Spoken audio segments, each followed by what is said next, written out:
하나님 설교 적용해서 준비해봤습니다. 묵상의 기본 원리는 읽기라고 합니다. 눈으로 읽어도 되고 입으로 소리내어 읽어도 되고 가장 바람직한 것은 마음으로 읽는 거라고 해요. 마음으로. 우리 마음은 여러 가지 생각으로 복잡하지 않습니까? 그래서 잘 집중하기 힘들어요. 집중하기 힘들기 때문에 그 말씀을 반복해서 대신에 천천히 하라고 합니다. 천천히. 서두르다 보면 그냥 휙 지나가게 되잖아요. 그러면 중요한 것들을 놓칠 수가 있어요. 천천히 보다 보면 처음에 시야에 안 들어오던 것이 조금만 시간이 지나면 점점 들어오기 시작해요. 그래서 천천히 마음으로 듣는다 생각하고 반복을 하는 것이라고 합니다. 그래서 이제 이 듣기에 대해서 정의를 한다면 그것은 진심 어린 마음으로 그 말씀에 귀를 기울여서 주님이 이 말씀을 가지고 오늘 나한테 우리에게 어떤 말씀을 하시는가 이렇게 듣는 것이 또 읽는 것이 바로 묵상의 기본 원리라고 합니다. 여러분 오늘 예수님의 말씀을 제가 천천히 귀를 기울이면서 듣는 마음으로 제가 읽을 텐데 여러분도 한번 같이 눈으로 읽어주시기를 바랍니다. 29절입니다. 제가 오늘 9장 29절을 다시 한번 읽어보겠습니다. 기도하실 때에 용모가 변화되고 그 옷이 휘어져 광채가 나더라. 천천히 읽어보니까 기도하실 때라는 그 때가 마음에 들려왔습니다. 그래서 오늘 말씀에서 특별히 기도하실 때 마음에 들렸던 이 말씀을 중심으로 오늘 말씀을 전하고자 합니다. 여러분 우리가 이미지 성경 공부를 했잖아요. 벌써 5번을 했습니다. 10월 첫 주 인도자 모임이 추석 연휴라서 쉬겠다고 공지를 했어요. 그래서 원래는 오늘 해야 되는데 10월 달로 한 달 뒤로 미뤘습니다. 6번째 이제 하게 될 이미지 성경 공부를 보면 휴대폰입니다. 휴대폰. 저번에는 알이었잖아요. 알에서 깨어나는 거. 여러분 기억나십니까? 첫 번째는 문이었잖아요. 문. 열리지 않는 문 어떻게 열어야 될 것인가. 두 번째는 무엇이었냐면 구덩이. 구덩이에 빠져가지고 큰일 났잖아요. 그런 이미지. 우리 여러분 핸드폰의 이미지를 떠올려 보시기 바랍니다. 그러면 연결이 될 거예요. 예수님께서 하나님께 중요한 기도를 하시기 위해서 오늘 말씀을 보니까 베드로, 야고보, 요한 아주 가장 신실한 제자잖아요. 이 세 사람은 선택을 해서 산에 올라가셨어요. 왜 그러셨을까? 휴대폰의 이미지를 생각해 보면 굉장히 중요한 전화를 해야 할 때 우리 어떻게 합니까? 시끄러운 자리를 피해가지고 차분한 마음으로 또 편안하게 중요한 얘기를 갖다가 할 수 있는 장소를 찾잖아요. 그리고 또 내가 그런 장소가 아니더라도 전화가 울렸는데 보니까 중요한 약속이 있는 전화에 중요한 사람의 전화 와서 그러면 우리가 자리를 찾아가잖아요. 뭔가 중요한 얘기를 해야 되기 때문에 특별한 장소를 찾습니다. 주님도 이렇게 핸드폰 통화와 같이 하나님께 기도하기 위해서 산이라는 것을 택했어요. 산. 누구도 방해하지 않냐고 고요한 중에 아버지 하나님께만 마음 열어서 마음속에 있는 걸 다 전할 수 있는 그 높은 산을 주님은 택한 것입니다. 그리고 그런 중요한 장소 누가 동행하는 게 좋겠습니까? 가장 믿을만하고 신실한 사람 베드로, 야고보, 요한 세 사람을 택했던 것입니다. 여러분 우리가 우리 인생을 돌아볼 때 또 중요한 때는 하나님께 기도할 때일 것입니다. 예수님이 하나님 아버지 앞에 기도하시는데 오늘 말씀해 보니까 놀라운 일이 일어난 것입니다. 기도로서 끝난 것이 아니었습니다. 사실은 오늘 기도하실 때가 마음에 들렸던 것은 그 이후에 일어난 일 때문에 그랬죠. 용모가 변화되고 그 옷이 휘어져 광채가 나는데 이 놀라운 일이 기도 때문에 일어났다 하니까 주님의 기도가 특별히 더 마음에 들어왔습니다. 오늘 말씀을 천천히 몇 번을 읽어보니까 처음에는 기도와 광채만 들어왔어요. 그런데 이 말씀을 두 번, 세 번 읽다 보니까 무엇이 들어오냐면 옷도 휘어졌다는 거예요. 옷도. 보통 우리가 영화 속에 어떤 특별한 인물이 변화된 것을 보서는 뒤에도 광채가 나고 얼굴이 변화되고 그러잖아요. 근데 오늘 말씀 보니까 주님께서 입고 계신 그 옷이 휘어졌다는 거예요. 보통 옷은 우리 영화에서 보면은 광목으로 짠 누런 천을 많이들 그 당시에 고대에는 입었지 않습니까? 아무리 연료가 발달했다 할지라도 오늘날과 같은 그런 아주 눈부신 흰색을 내기는 쉽지가 않습니다. 그런데 옷이 그렇게 눈부신 흰색으로 변화됐다는 것이었습니다. 본문을 천천히 눈으로, 입으로, 마음으로 들여다보고 읽다 보면 그 다음에 어떤 일이 일어날까? 여러분 우리가 경험하다 보면 떠오르는 게 있어요. 천천히 들여다보고 또 읽고 마음으로 듣다 보면 어떠세요? 여러분 전화통화할 때에 누군가하고 진지하게 전화를 하다 보면 마음속에 어떤 것이 떠오릅니까? 질문이 떠오르지 않습니까? 그래? 그러면 언제 만날까? 그래? 그러면 어떻게 할까? 그 다음에 질문이 떠오르잖아요. 진지하게 듣다 보면 그런데 왜 그렇게 아프게 됐어? 지금 고민하는 그 어떻게 해서 생긴 거야? 이런 질문이 떠오르게 됩니다. 그래 우리가 말씀을 천천히 마음을 읽다 보면 우리 자신도 모르게 마음속에서 질문이 떠오릅니다. 저는 이런 질문이 떠올랐습니다. 예수님께서 어떤 기도를 드리셨길래 이런 변화가 일어났을까? 우리도 기도를 하는데 주님도 기도를 했어요. 그런데 주님은 어떤 기도를 했길래 그 기도 내용이 뭐길래 이러한 변화가 일어났을까? 또 왜 예수님께 이런 일이 일어났을까? 우리도 전화 통화하다 보면 그런데 도대체 왜 그렇게 된 거야? 이렇게 묻잖아요. 그런 질문이 떠오르게 됩니다. 오늘 이 말씀은 기록된 말씀입니다. 첫 번째 목격자는 베드로, 야고보, 요한입니다. 그들이 릴리의 첫 번째 주자입니다. 그 일어난 사건을 첫 번째 보았던 릴리의 첫 번째 주자였습니다. 그들이 목격한 것을 전달하다가 누구에게 그게 왔냐면 이 누가복음을 기록한 누가라는 사람 손에 온 것이죠. 누가복음은 누가라는 사람이 기록한 것입니다. 그에게까지 와서 릴리가 되었고 그리고 오늘 이 자리 우리에게 우리가 최종 릴리 주자가 됩니다. 베드로, 야고보, 요한은 산을 내려와서 모든 제자들에게 이렇게 전했을 것입니다. 주님이 우리를 산으로 데리고 가셨는데 여러분 우리 모두 무슨 일이 일어났는지 궁금했었습니다. 여러분도 궁금했지요. 주님이 하나님 아버지 앞에 기도하실 때에 기도가 응답되었는데 놀라운 일이 벌어졌습니다. 주님께서 입으셨던 그 옷이 광채가 나기 시작하고 주님의 용모도 머리끝부터 발끝까지 놀라운 빛으로 광채가 나기 시작했습니다. 처음 본 광채니까 주님의 그런 모습을 처음 봤기 때문에 제자들이 너무나 생생하잖아요. 직접 목격한 것이니까 그것을 함께 하지 못했던 제자들에게 전하였던 것이었습니다. 그리고 오늘 본문에 있지는 않았지만 한 가지 더 놀라운 사건이 또 있었습니다. 그것은 무엇이냐면 그 주님의 변화된 곳에 두 사람이 나타났는데 분명 같이 산에 오른 사람이 아니에요. 갑자기 나타났어요. 하나님이 갑자기 나타나게 하셨는데 놀랍게도 모세와 엘리야가 나타났던 것입니다.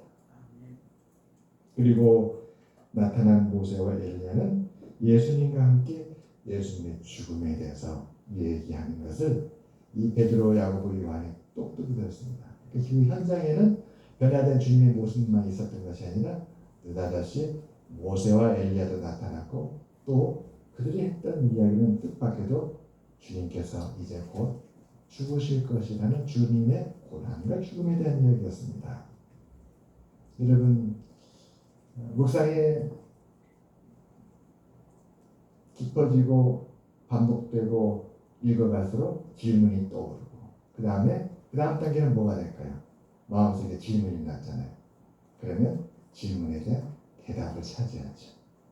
마음속에 질문이 떠올랐으면 그 다음에 질문에 대한 답을 찾게 됩니다. 이제 생각했던 질문에 대답할 사례가 옵니다. 어떻게 해야 이 대답을 찾을 것인가? 사실 우리는 신학적인 지식을 갖지 않고 그런 교육을 받지 않았습니다. 그런데 어떻게 묵상해야 될까? 그래서 묵상하는 사람들의 고민이 그거죠. 저는 주님에 대해서 잘 모릅니다. 저는 많이 배우지도 못했습니다. 그런데 어떻게 그걸 해석하고 풀어야 될지 저는 자신이 없습니다. 이럴 때 이제 오늘 본문이 우리에게 보여주는 것은 해석과 풀이가 아니라 앞뒤 말씀을 보는 것입니다. 이거 문맥이라고 합니다. 이거 문맥. 그러니까 질문에 답을 찾아야 되는데 그 답을 앞에 뒤에 말씀들을 함께 읽어보면서 찾는 거죠. 함께 읽어보는 거. 우리 전화 통화할 때 상대방이 지금 굉장히 어려운 고민 얘기를 털어놔요. 그러면 우리가 어떻게 합니까? 그러면 그 고민은 왜 생긴 거지? 그 전에 있었던 얘기도 좀 들려주세요. 이렇게 우리가 물어보게 됩니다. 그러면 그 고민이 있게 된 배경을 얘기하게 되는 거죠. 실은 내가 하면서 이전에 이러이러한 일들이 있어서 내가 이렇게 지금 고민한다. 그러면 그때서야 이제 그 원인이 그거였구나. 그러면서 이제 질문에 대한 답을 찾아가지 않습니까? 바로 우리도 그 작업을 하면 됩니다. 누가복음 9장 18절과 20절에 보면 이런 말씀이 있습니다. 예수님께서 제자들에게 물으십니다. 누가복음 9장 18절부터 20절입니다. 무리가 나를 누구라고 하느냐? 제자들에게 사람들이 도대체 나에 대해서 누구라고 말하더냐? 들은 것을 얘기해달라는 거죠. 즉 예수님은 누구신가를 사람들이 어떻게 대답하는가를 물었던 것이었습니다. 그러자 제자들이 이렇게 말합니다. 주님에 대해서 사람들이 어떤 이는 세례 요한이 살아났다라고 하고 어떤 이는 죽었던 엘리야가 살아났다 또는 옛 선지자 중에 한 사람이 우리에게 나타났다 이렇게 이야기를 하는 것입니다. 사람들이 예수님이 누구신지 정확히 모르는 상태에서 그들이 추측을 얘기하는 것이죠. 이런 능력이 일어났다는 것은 죽은 세례 요한이 다시 살아났음에 분명하다. 아니야. 예전에 하늘에서 불을 내리게 했던 그 엘리야, 하늘에 비가 오지 않도록 가뭄이 이 땅에 오도록 하나님께 기도했던 그 엘리야가 틀림없다. 이렇게 사람들마다 추측했던 것이었습니다. 그러자 예수님은 다시 물으셨습니다. 예수님께서 너희는 나를 누구냐? 그런 제자들 너희는 나를 누구냐 물었어요. 그때 베드로가 아주 주님의 마음 흡족한 대답을 하죠. 하나님의 그리스도입니다. 하나님의 그리스도. 그리스도는 메시아 구원자입니다. 하나님이 보내신 구원자입니다. 그러니까 베드로는 엘리야도 아니고 세례 요한도 아니고 하나님은 우리를 구원하시기 위해서 보내신 하나님의 구원자가 맞습니다. 이런 대답을 했습니다. 그런데 이러한 질문과 대답이 오고 나서 오늘 이 산에서 갑자기 모세와 엘리야가 나타난 거예요. 주님께서 기도하고 변화되셨는데 그곳에 뜻밖에도 오래전에 세상을 떠난 그 모세가 살아있는 모습으로 나타난 거예요. 엘리야도 살아있는 모습으로 나타났습니다. 그래요. 제자들에게 확신을 준 것이죠. 예수님은 사람들이 추측하는 것처럼 엘리야가 아니다라는 거예요. 엘리야가 나타났으니까 둘일 수는 없지 않습니까? 모세도 나타난 거예요. 그러니까 세례 요한도 아닌 거예요. 옛 선지자 누가 나타난 것도 아니고요. 예수님은 하나님이 우리를 구원하시니 보낸 그리스도가 맞다라는 것을 하나님께서 확인시켜 주셨던 것이었습니다. 아멘. 그래도 아직 질문에 대한 대답이 더 필요합니다. 왜 이런 변화가 일어나는 것일까? 모세와 엘리야가 나타난 것은 이해가 되겠는데 그러면 왜 주님은 이렇게 영광스러운 모습으로 변화되셨는가? 주님은 분명히 하나님 아버지 앞에 기도했고 기도는 응답받지 않습니까? 하나님께 드린 기도이기 때문에 그럼 하나님은 그 기도를 들으셔서 이와 같이 응답하셨는데 도대체 왜 이런 변화가 일어났는가? 예수님께서 무엇을 기도했길래 하나님은 이와 같이 응답하셨을까?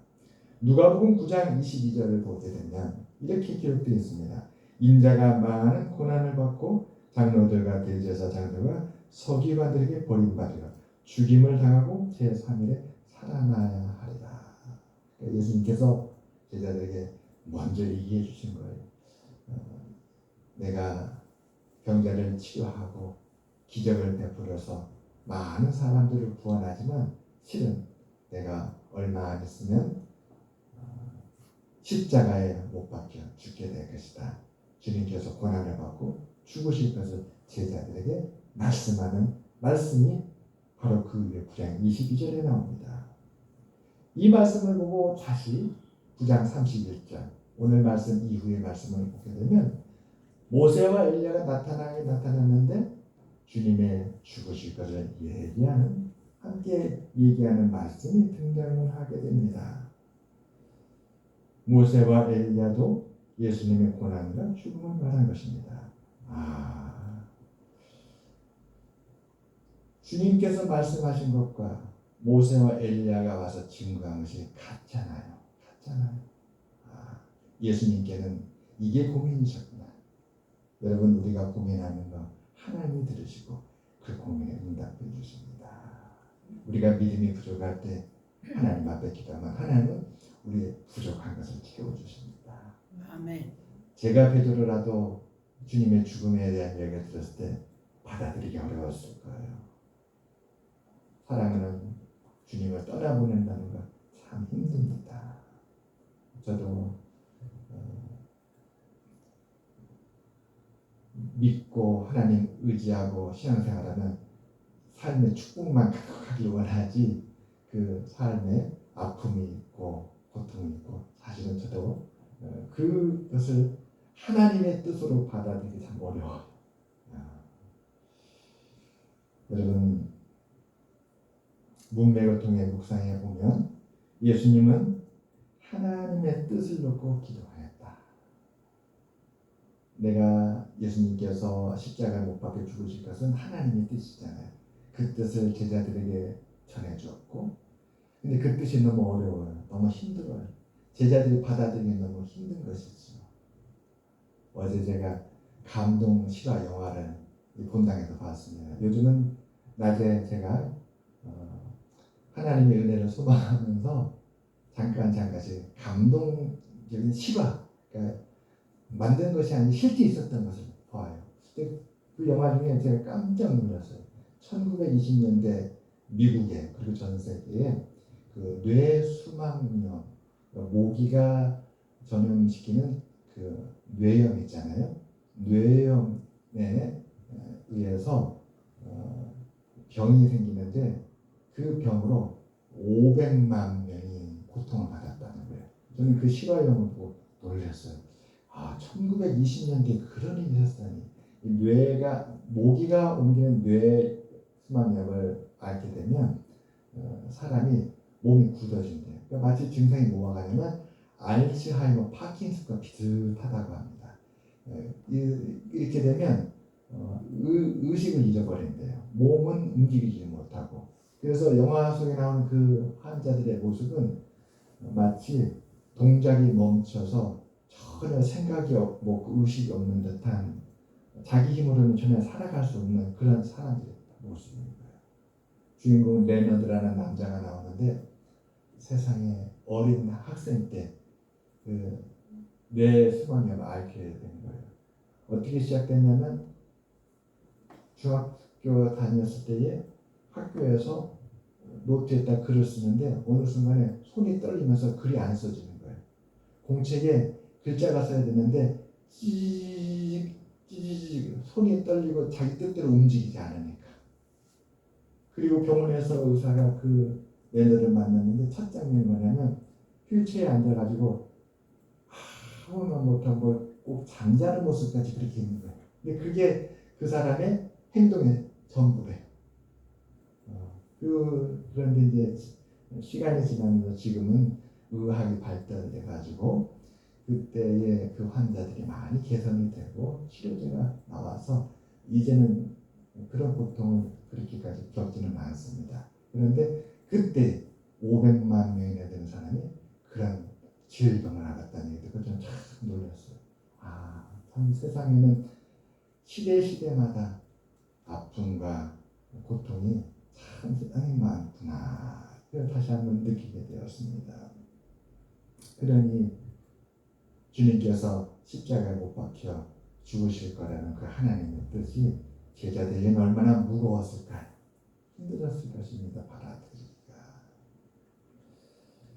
그러나 하나님은 예수님께서 그 하나님의 뜻을 가지고 기도하실 때에 그 뜻이 분명함을, 그 뜻이 확고함을 베드로, 야고보, 요한을 통하여 모든 제자들과 세상에 알리시려 이런 변화를 일으켜 주셨다.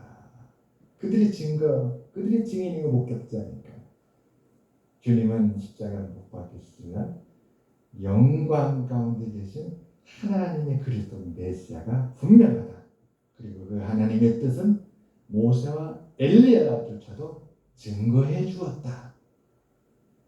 여러분, 예수님께서 하나님의 뜻을 위해 기도하실 때에 하나님 아버지는 그 기도를 들으시고 기도가 끝나기도 전에 이미 응답하신 것을 우리가 볼 수 있습니다. 사랑하는 여러분, 기도는 소중합니다. 기도는 은혜의 수단입니다. 하나님께 우리에게 베풀어 주시는 것입니다. 우리가 기도할 때 하나님이 귀 기울여 들으십니다. 우리가 기도할 때 하나님 우리를 도와주십니다. 우리가 기도할 때 하나님은 우리를 인도하여 주십니다. 특별히 하나님의 뜻을 쫓고 기도할 때 하나님은 반드시 역사해 주십니다. 아멘. 하나님 아버지께서는 이루시려는 놀라운 구원 사역을 위해 예수님께 힘을 주시고자 모세와 엘리야를 부르셨습니다. 그 순간이 어찌나 영광스럽고 거룩했던지 예수님은 변화되어 하나님 영광의 광채를 바라셨던 것입니다. 오늘 우리도 하나님의 뜻을 우리 교회에 세우고 우리 모두 믿음으로 기도하게 될 때 하나님은 우리에게도 예수님의 영광스러운 그 변화되신 영광스러운 모습을 우리에게도 보게 해 주실 것입니다. 그래요. 저는 어제 새벽에 우리 고희 집사님 묵상 올리신 거 밤에는 그때는 같이 릴레이를 못했고 아침에 릴레이를 했습니다. 아침에 릴레이 하는데 오늘 전할 말씀과 연결이 돼서 참 감사했습니다. 하나님의 영광, 그 능력의 영광이죠. 주님의 능력이라는 그 영광, 우리도 기도하면서 그 영광이 나타나기를 소망합니다. 오병이의 영광처럼 우리 교회도 그런 오병이의 영광이 나타났으면 합니다. 가끔씩 저도 낙심에 빠지고 또 주저앉을 때가 있어요. 너무 큰 걸 생각하면 현실에 이를 수가 없고 낙심이 되잖아요. 그럴 때 오병이어가 정말 많은 위로가 됩니다. 작은 것이라도 다시 믿고 기도하며 믿음으로 나가면 이 작은 것이 오병이어처럼 우리 교회 기적을 일으키겠구나. 그러면 이제 다시 일어나게 돼요. 그런데 다른 큰 교회를 보면서 우리도 저렇게 돼야 될 때 하면 우리 현실하고 너무나 멀고 제가 감당이 너무 크고 그러면 낙심이 되는 거예요. 하지만 그럴 때 다시 오병이로 돌아가서 우리 교회 아직 떡과 물고기는 있지.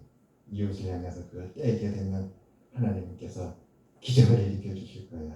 아멘. 우리도 주의 말씀을 보면서 주님은 변화산에 올라가서 하나님의 뜻에 대해서 고민하는 제자들, 그러나 그 하나님의 뜻을 위해서 주님이 오셨기 때문에 그 뜻이 이루어지도록 하나님께 기도할 때 하나님은 생각지도 못한 이런 영광의 모습을 보여주셨구나. 우리들도 우리 교회도 주님의 뜻을 향해 나가면 반드시 하나님이 우리의 영광을 나타내 보여주시라 믿습니다. 할렐루야. 아멘. 기도하겠습니다. 하나님 아버지 감사합니다. 우리 안산강성교회 사랑해 주시고 이끌어 주셔서 감사합니다.